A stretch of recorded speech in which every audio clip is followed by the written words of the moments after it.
Okay guys, so yesterday I finished up this necklace, pendant I guess is what it's actually called, from the kit.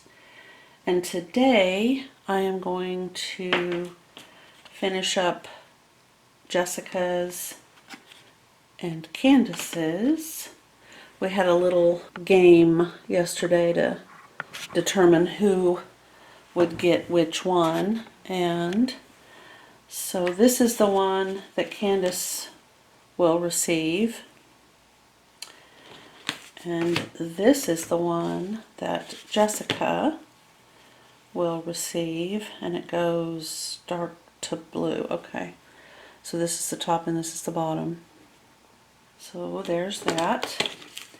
And the way this works is the kit came with this extremely sticky glue, and of course doing mine first I learned a couple of things that are not explained in the instructions. So now I kind of know a little bit better. So first of all, we need to trim out, and they provided this little piece of cardboard and then this template. So we trace around the template onto the cardboard, and I honestly think that if they had just gone ahead, I mean, they had to print this in the instructions. I feel like they could have just printed, that's just me being an armchair quarterback, but anyway. And then I'm cutting along the outside of the line that I've drawn. Okay, using my paper scissors. Alright, now it's kind of off. I noticed that that was the problem yesterday, but that's okay because the fabric will fill inside, you know, those lines. Do not cut on this line right here. Cut way out a good 1/4 of an inch. A very generous, super 1/4 of an inch.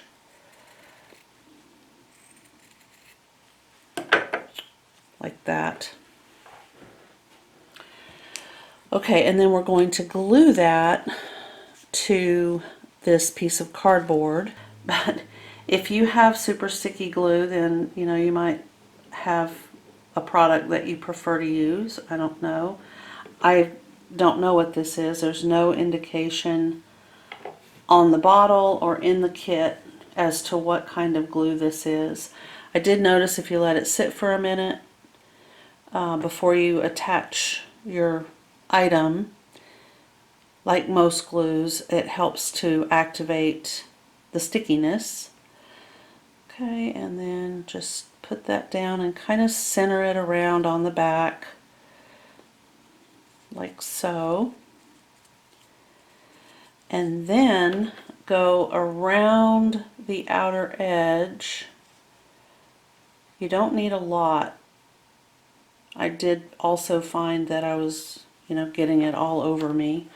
And then just take your fingernail or your thumb or, you know, whatever, and push it onto the back of that cardboard.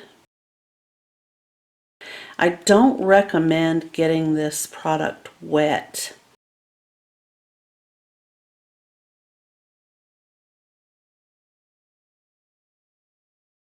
You can easily glue some beads around the edges. Now for this part, I didn't use a lot of glue in the center. I kind of did just a little in the middle. Make sure your embroidery is oriented correctly. You do have a minute, I will say, but maybe just a minute. And there you go. I do have a missed spot here. They aren't perfect. I have quite a few of beads left over. I think I had maybe about a 50% success rate getting them on the needle. Here's one way over here. A lot of them were too small. The beading needle was too wide at the eye, and these would not go through. So, not wanting to waste them, I am going to put a few, just a little glue right here. That's what I did on mine. And you could also, if you wanted to, you could probably fill with, there we go, glitter or even floss.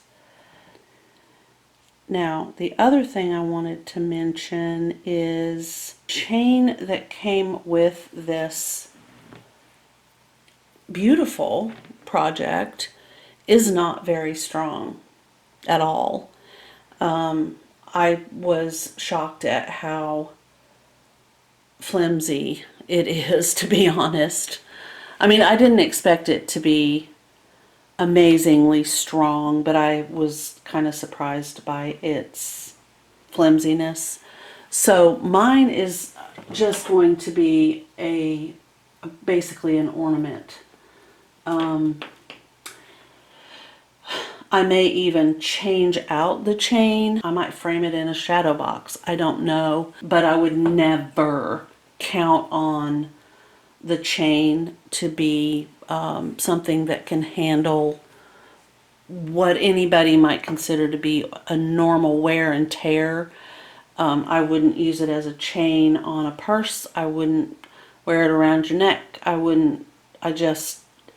You'll end up losing it.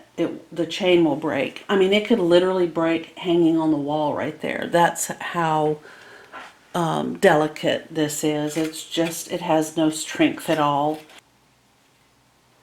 Okay, so there's the lobster claw clasp. There's the jump ring on the other side. It has been completed. So you know how you have those holes in your wall where people who've lived in the house previously have hung things? Well, my sewing room is just full of them. So I've just used some large straight pins, the plastic round ball type that I don't use for sewing, and I hung those up with the little pins into pre-existing holes in the wall, which is kind of a cool way to display something like that, I guess.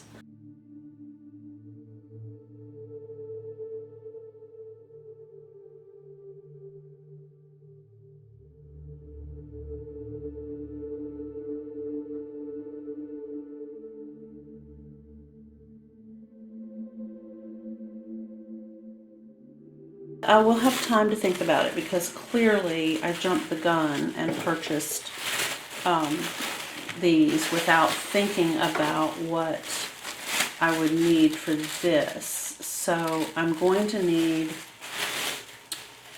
a different, either pre-cuts, or I'm going to have to purchase some fabric, which I can do that too. Okay, I'm really happy that I went over this. Now that I understand, I'll get this all folded back up. This is actually a great, these are 5 inches, aren't they? Yeah, they are. They're 5 inches.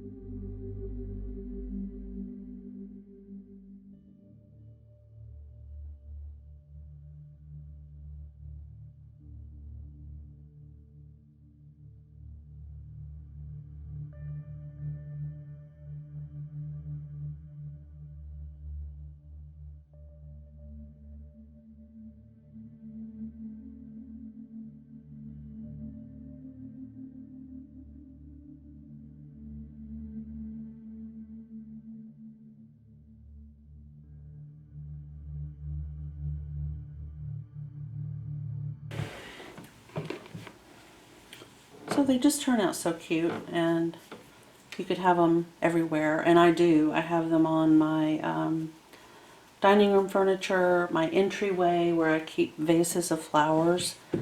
I just put, a vase right on top of that. They do have a bit of Warm and Natural in them for that purpose, and it does absorb any spilling or condensation that might form. But I like to have these around. I use them to keep my desk in my bedroom from getting all marred like this. Keep in mind, this was given to me in this condition, with the exception of some of this here. But it was old and used, and it has a lot of character, and I love it. But I also do use these on here when I'm sewing and I have either a glass of tea or something. I will use one of my little, I don't know what you call it. It's a coaster, but I don't know what this is called. A triangle. I don't know. Quilters have such unique names for things, like a flying geese 4-patch or a log cabin, I don't know, diamond thing. I have no idea. I love it. I do. I love the fact that they have their own language. It's so cool. Thank you so much for joining me. If you liked this video, please give it a thumbs up. And if you haven't subscribed, I hope you will consider doing so. Thank you very much, and I will see you in the next video.